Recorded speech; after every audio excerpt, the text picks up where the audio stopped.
اس کو کہتے ہیں طلاق تفویض۔ طلاق تفویض اس کو کہتے ہیں، یہ یاد رکھیے، قرآن و حدیث شریعت میں طلاق عورت دیتا ہے کہ مرد دیتی ہے؟ بھائی مرد۔ یہ اللہ کا فیصلہ ہے کہ مرد ہی طلاق دے گا، اللہ نے عورت کو یہ طلاق کا حق نہیں دیا۔ یہ بھی ہماری بھلائی کے لیے شکر کرو، یہ جتنے میرے مقتدی بیٹھے ہوئے ادھے کو زیادہ چھوٹے بیٹھے ہوا، میں آپ کو یقین سے کہتا ہوں جو عورتوں کا حال ہے نا، جذباتی ہے نا، چھوٹی چھوٹی بات پہ پھر بڑے فیصلے کرتی ہے، تو پھر آپ سارے ماشاءاللہ آج وہ مطلقہ نہ ہوتے، آپ مطلقہ ہوتے، ماشاءاللہ آپ آزاد۔ اللہ نے کیونکہ مرد کو ہمت دی ہے، طاقت دی ہے، برداشت دی ہے، قوت دی ہے، صبر دی ہے، تو اللہ نے طاقت کا آپشن اس کے پاس رکھوایا ہے کہ بابا تیرے پاس صبر زیادہ ہے، تو بڑے بڑے مسئلوں پہ چپ کر جاتا ہے، تو جلدی طلاق پہ نہیں آتا، تو شریعت نے اس کو یہ بات اس لیے دی ہے۔ یہ بات سمجھیں کہ طلاق کا آپشن اس کے پاس ہے۔ ایک ہوتی ہے طلاق کے تفویض۔ اب اس غور سے سمجھیے، طلاق کے تفویض کا مطلب کیا ہے کہ شوہر اپنا یہ حق اپنی بیوی کو دے دے یا کسی کو دے دے کہ یار میری طرف سے بس تم طلاق دے دینا، ٹھیک ہے۔ شوہر اپنی بیوی کو کہتا ہے کہ بھائی دیکھو میرے پاس اللہ نے جو طلاق کا حق دیا ہے میں آپ کو دے رہا ہوں، جب آپ چاہیں مجھ سے آزادی حاصل کرنا چاہیں میں آپ کو یہ اجازت دیتا ہوں، آپ میرے نکاح سے نکل جانا اور اپنے آپ پہ طلاق واقع کر دینا۔ اس کو کہتے ہیں کہ اپنا حق وہ کسی اور کو دے دینا، اپنا حق کسی اور کو دے دینا۔ اب یہ جائز ہے، یہ جائز ہے کہ یہ بندے کو اللہ نے حق دیا تھا کہ تو ہی طلاق دے، لیکن یہ اپنا حق اس عورت کو دے دیتا ہے کہ بھائی جب تو سمجھے کہ تو میرے ساتھ نہیں رہ سکتی تو تو خود یہ کہہ دینا کہ جو تو نے مجھے حق دیا ہے میں تیرے حق سے نکل رہی ہوں، میں طلاق ہے طلاق ہے۔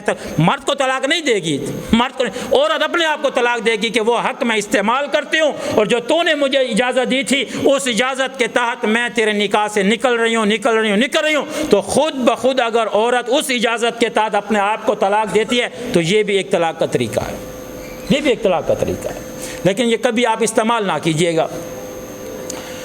کچھ عرصہ پہلے 2-3 سال پہلے یہی ایک مسئلہ طلاق کا آیا، تو شوہر نے کہا کہ وہ میں نے اپنی بیوی کو حق دے دیا تھا، اب اس نے اپنے آپ پہ طلاق واقع کر لی، اب کیا بنے گا؟ ہو جائے گی۔ اللہ کا شکر ہے اللہ نے ہمیں بھی عقل دی ہے۔ میں نے ان سے یہ پوچھا کہ یار یہ بتاؤ تم نے یہ حق کب دیا تھا؟ کہتے جی نکاح سے پہلے ہم ایک دوسرے سے ملتے تھے، باتیں کرتے تھے، ابھی نکاح نہیں ہوا تھا۔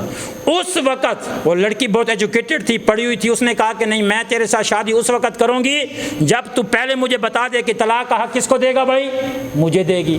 تو میں نے اتنی محبت میں غرق تھا کہ میں نے اس وقت کہہ دیا کہ ہاں میں تجھے حق دیتا ہوں۔ تو میں نے کہا شکر کر بچ گیا ہے، نکاح سے پہلے کہا تھا؟ جی پہلے کہا تھا۔ میں نے کہا گھنگلو نکاح سے پہلے تو خود طلاق تو دے نہیں سکتا تھا، تو اس کو کیسے حق دیتا؟ جب تو اس کا شوہر بنا نہیں ہے، جب شوہر نہیں بنا، تیرے پاس طلاق کا اختیار نہیں ہے، حق نہیں ہے، تو اس کو کیسے کہہ رہا ہے؟ او بھائی یہ جو ہے کہ اس کو طلاق کا حق دو گے جب تیرا نکاح ہو جائے، نکاح ہونے کے بعد تو شوہر ہے، تیرے پاس اب طلاق کی طاقت ہے، اب اس کے بعد اگر اس کو حوالے کرتا ہے تو جائز ہے، لیکن طلاق سے پہلے تو کہہ رہا ہے کہ تجھے یہ حق، جب تیرے پاس حق نہیں ہے تو اس کو مٹی دے گا تو کیسے دے گا؟ سمجھا رہے میری بات کی؟ تو پھر ان کی جان چھوٹی۔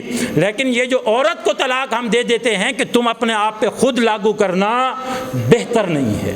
ہاں آپ ایسا کریں اگر کسی کو بہت زیادہ اس مسئلے میں شوق ہے تو وہ یہ کہہ دے کہ میں تو یہ 3 طلاق کا حق نہیں دیتا، لیکن جب تو میرے ساتھ نہ رہنا چاہے تو تو اپنے اوپر 1 طلاق واقع کر لینا، 2 کا اختیار میرے پاس ہے، 1 کا اختیار تیرے پاس ہے، تو جتنا اختیار تم دو گے اتنا ہوگا۔